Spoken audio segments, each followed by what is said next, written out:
Olá, boa noite. Estamos iniciando mais um programa Pingo nos Is, aqui pela TV Litoral Panorama. Um programa que tem como objetivo buscar esclarecer situações que estão aí no nosso dia a dia, tanto na política quanto na economia ou na nossa vida aí, que a gente passa essas notícias que chegam de todas as formas, de todas as maneiras, buscar esclarecer e levar a você, nosso telespectador, a melhor informação.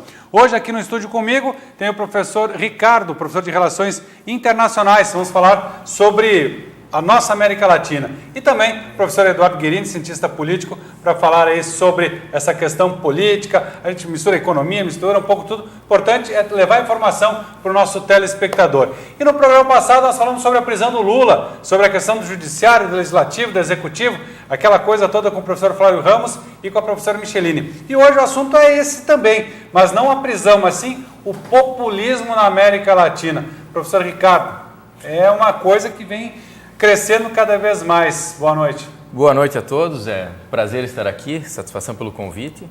E se nós entrarmos no significado desse termo populismo, ele é um termo muito complicado porque às vezes ele é usado de qualquer jeito. Então a primeira coisa que eu diria é tomar cuidado. Eu entendo o populismo como ações de algum governo que tem como objetivo agradar a população, mas que no médio ou longo prazo vão trazer prejuízo para o país.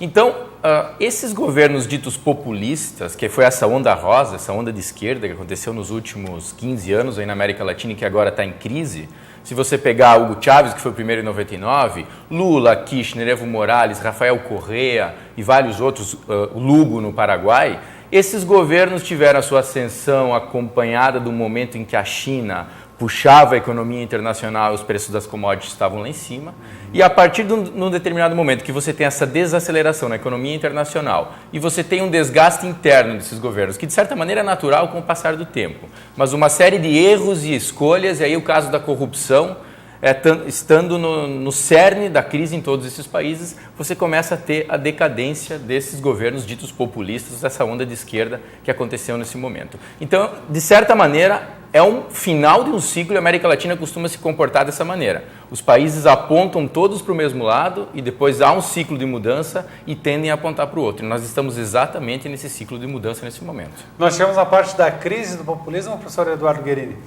Nós estamos, vamos dizer assim, no estertor do populismo de esquerda e nós caminhamos para o populismo de direita.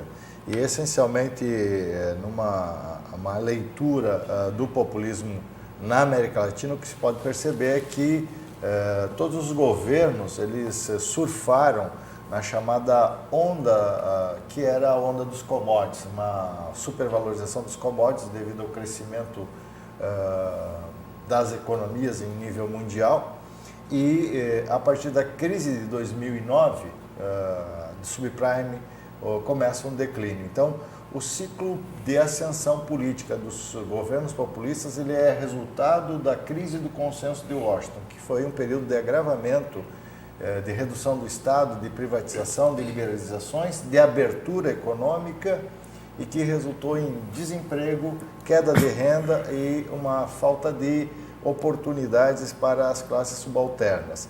Os populistas eles têm um discurso bastante simples do ponto de vista da lógica do comportamento político. Eles falam aquilo que a população deseja. Sim. Eles resolvem os grandes problemas estruturais da economia de forma muito simplista. É a história da saída de milhões da pobreza pela inclusão do consumo usando o crédito. E daí em seguida vem a crise do endividamento. E ao mesmo tempo, eles têm uma linguagem muito fácil de atendimento à população, ou seja, eles têm um carisma que se eleva na medida que eles se integram àquela visão de que eles também são do povo. Então, eles não se colocam ao lado das chamadas elites. Por isso que nós temos essa polarização. E o professor Ricardo pode desenhar isso, porque quando ele diz assim, olha, nós tivemos uma onda populista de esquerda, na verdade de centro-esquerda, porque foi uma onda que tentou conciliar interesses das elites fragilizadas pela crise do consenso de Washington, pela crise econômica, e aí ascenderam com o apoio da própria elite chamada hoje de direita. Então, essa polarização também é um resultado da crise do chamado populismo de esquerda e a ascensão agora de um populismo de direita que tem como mote a velha leitura do consenso neoliberal, ou seja, a redução da participação do Estado, a ideia de liberalização e flexibilização das relações e a hegemonia dos agentes de mercado. Mas, em síntese, o que falta a todos esses projetos, sejam eles populistas de esquerda ou de direita, ou até neopopulistas, que é o caso do Maduro, que se apropria do chavismo, ou a própria Dilma, que se apropriou do Lula, o que se observa, em síntese, é que nenhum deles resolve os problemas estruturais da América Latina. Ela continua sendo um continente periférico, que não tem protagonismo na cena internacional, que não consegue sair daquela amarra do chamado consenso dos commodities, ou seja, o modelo agrário exportador, e sofre um processo de desindustrialização. E isso significa crise, que é uma crise dúplice, ou seja, uma crise econômica com uma crise política, que vai resultar numa queda da confiança nas instituições e elevação do chamado pensamento autoritário. Professor, nessa questão que até o professor Guerini comentou, então o governo populista, ele pode ser assim, ele vai no auge enquanto tem dinheiro, tem recursos, como estava falando, questão dos commodities e tudo mais, deu uma crise econômica, esse governo cai, pende, porque é mais ou menos isso que você analisa? É uma tendência estrutural da América Latina, e o Guerini levantou bem, porque a nossa economia é uma economia basicamente primária exportadora, e quando ela se industrializa com a presença do capital estrangeiro nos setores de tecnologia de ponta. Isso tem um custo.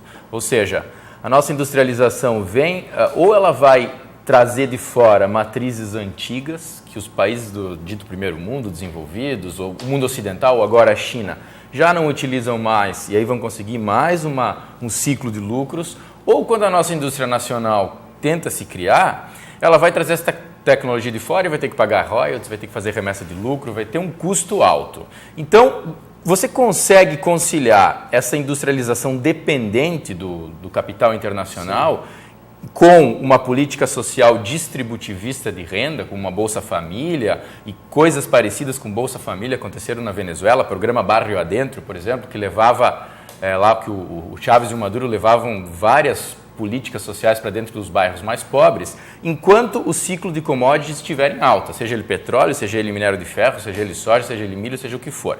No momento que você tem uma queda nisso aí e que o custo da dependência tecnológica que nós vivemos fica muito alto, você já não consegue mais dividir esse bolo. E aí você vai ter uma briga da tradicional elite, que sempre esteve bem nesse sistema, contra aquele grupo que veio ascendendo. Ou seja, quando o bolo já não dá mais para todo mundo, a tendência é a crise política, a tendência são os governos autoritários. Então, nós precisaríamos reformas estruturais, aprofundar a nossa tecnologia, a nossa educação, quem sabe distribuição agrária, quem sabe uma distribuição de renda mais bem estruturada e que não dependesse desses ciclos internacionais, para que a América Latina começasse a existir a partir de si mesma. Ou seja, não ser apenas um continente que toma a agenda internacional, que depende da tecnologia alheia.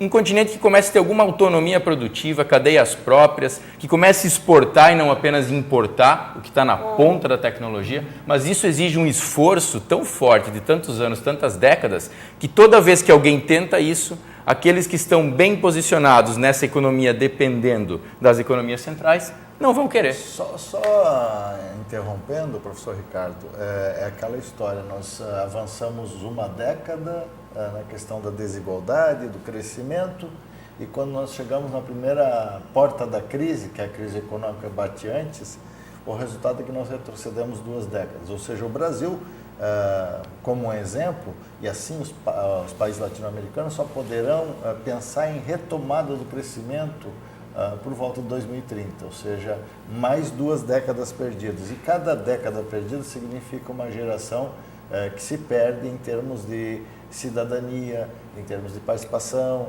em termos de emprego, ou seja, há um desalento com a América Latina, uma desesperança, porque é o continente que nunca deu certo, tal como a África e o Sudoeste Asiático. Essencialmente, as elites latino-americanas elas estão atrasadas do ponto de vista da composição social.